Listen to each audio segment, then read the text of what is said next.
one. We as students were interested in researching the efficiency of time spent in schools, and we found that the time is not well spent.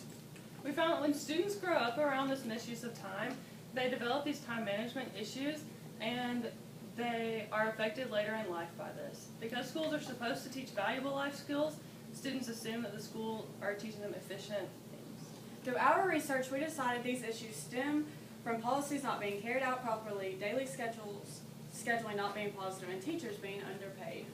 Policies are implemented by the state and therefore required to be followed by the schools in Arkansas. Common Core is the current policy that our high school runs on. It was made out of the concern that America was not seen as nationally competitive as it had been in the past, which the federal government decided to play more of a prominent role in making schools more accountable for their progress. Under this administration, kindergarten through 12th grade students are given a set standard for what they should know in English and math, because the government believed that the diploma had lost its value. The set standards were implemented to ensure that students are prepared for college once they graduate. No Child Left Behind lets the state set their own requirements for and basic skills for the students and put an emphasis on annual testing to provide academic progress. No Child Left Behind is another policy setting a different set of standards for kindergarten through 12th grade students. This policy was ran because the government decided that students were not setting and meeting measurable goals. The problem with this is that annual testing does not prove intelligence, only how well the students take tests.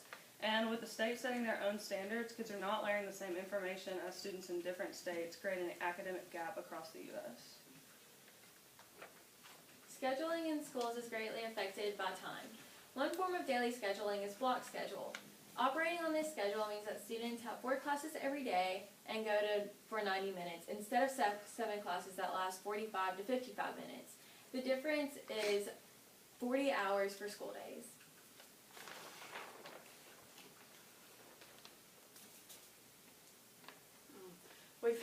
We found that Bentonville School District functions on a block system and that majority of parents, faculty, and students prefer it over the traditional schedule. The 90-minute classes proved to be a better option for those who struggle academically because they have more time with their teachers.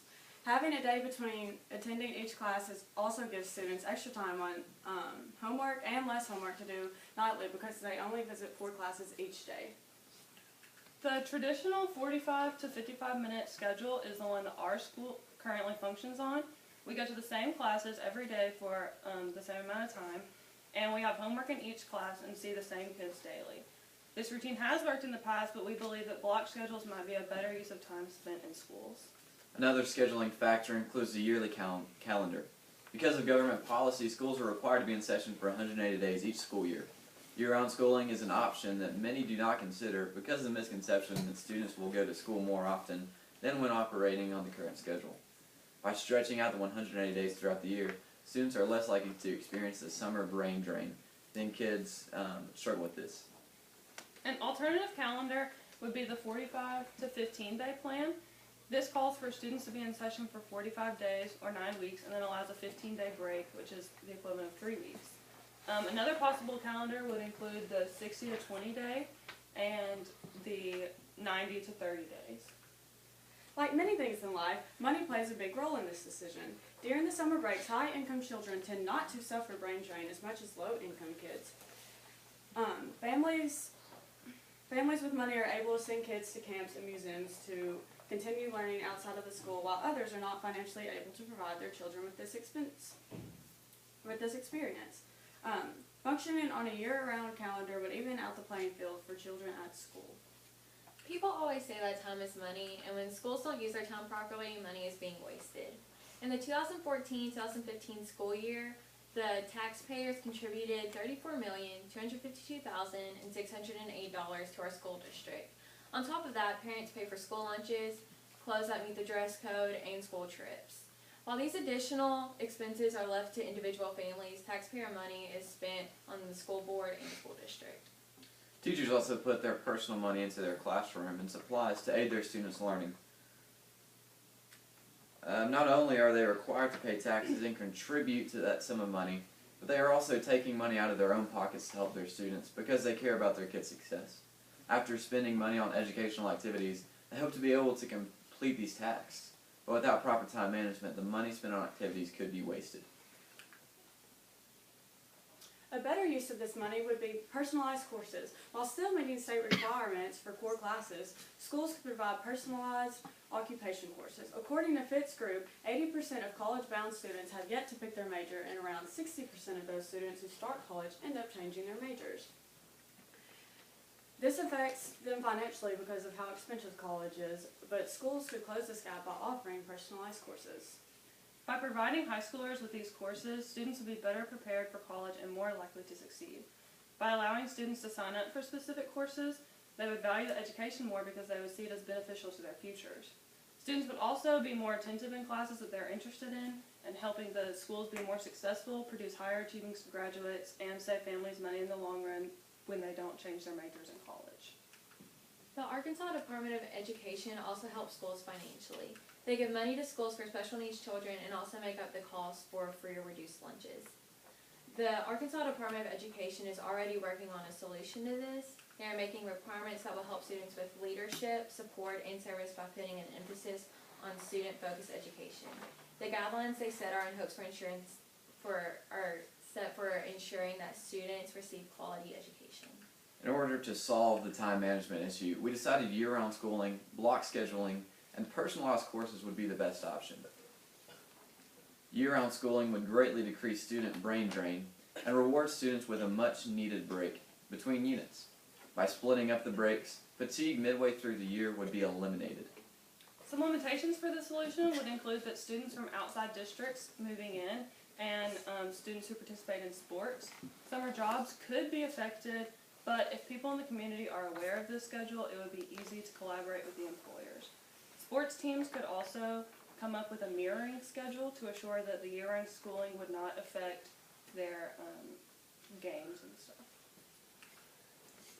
Another solution that we looked at to this problem would be a block schedule. Operating on this schedule daily would give teachers more time to make connections between concepts while in class. The time saved by switching classes less often would be beneficial to students and would be proven through their grades.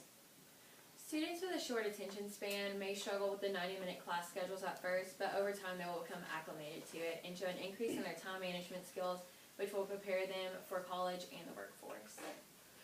As a group, we decided that personalized courses would be the most effective and easiest for students to get acclimated to.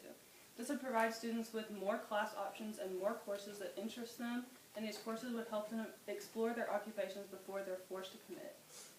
However, this solution would be expensive. The teachers chosen to teach these courses would need to be trained correctly, or the school district would have to purchase online course material for their students signed up for the classes. The amount of money saved in the long run offsets the cost of the schools, the cost that the schools will spend. Proving this to be the easiest solution without changing schedules and or calendars. And here we have our sources.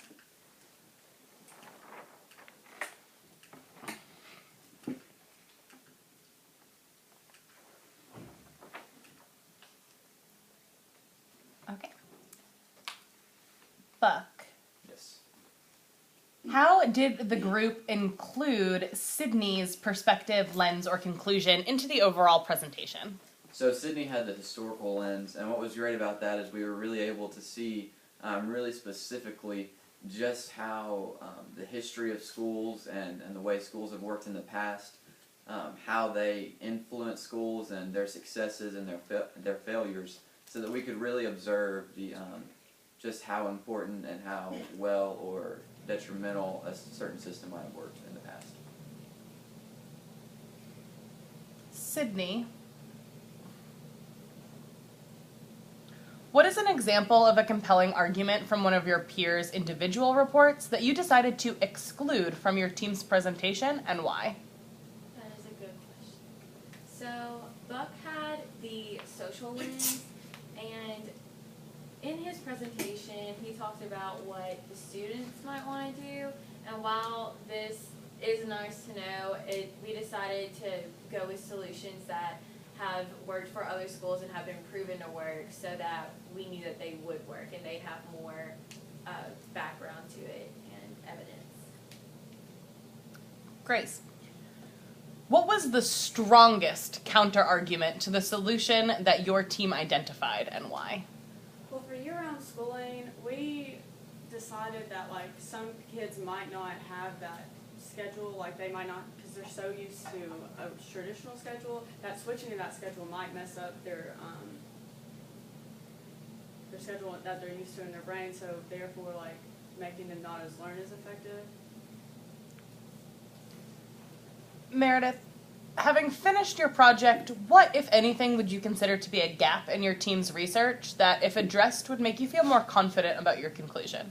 I think that we could have looked more into the policies and how they work and when they were implemented in the timeline of it, and seen more of what schools are doing to follow it and why schools want to change them.